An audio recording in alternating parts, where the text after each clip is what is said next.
if I'm one of these people, if I'm working for you, Dan, and we're using this framework, what's in it for me?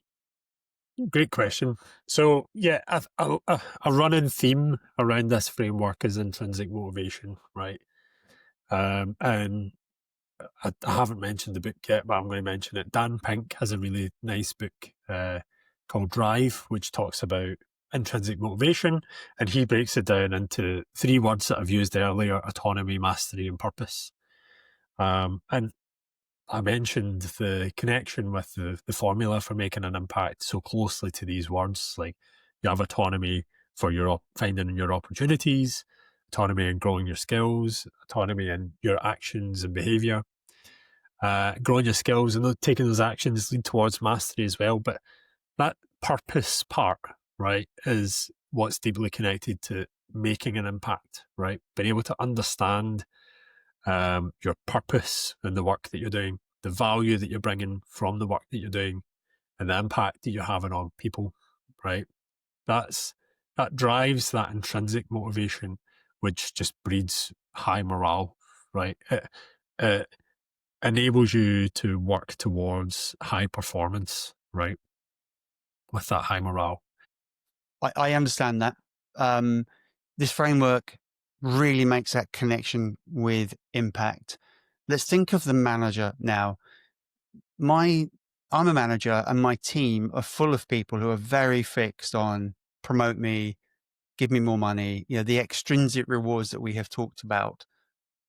How do I embed this? How do I bring it to them and say, hey, we're going to change a bit. We're going to have this thing which is very connected with impact and describe all of these things that we want to achieve, but still they're sat there thinking, yeah, just promote me.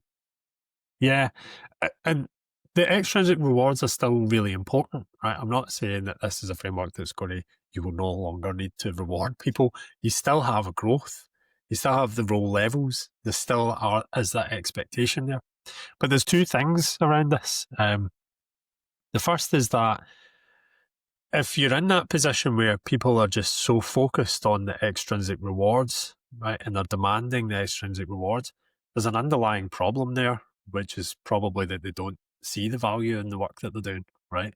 So bringing the framework in will help people overcome that underlying problem.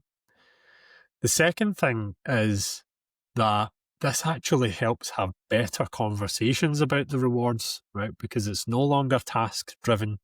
It's much more focused and evidenced around the impact, right? So those conversations change as a manager. If you truly believe that someone deserves a promotion based on the impact that they're making, you're no longer going into the conversation with decision makers and budget holders around this person's done this thing, right? You're saying this person deserves a promotion because look at the impact that they made, and you can put the evidence in front of them with the feedback connected to it, right? There's no pushback on that if the evidence is there, right? So it becomes more about managing the expectation at what level the impact should be at, rather than have you made an impact or not, right?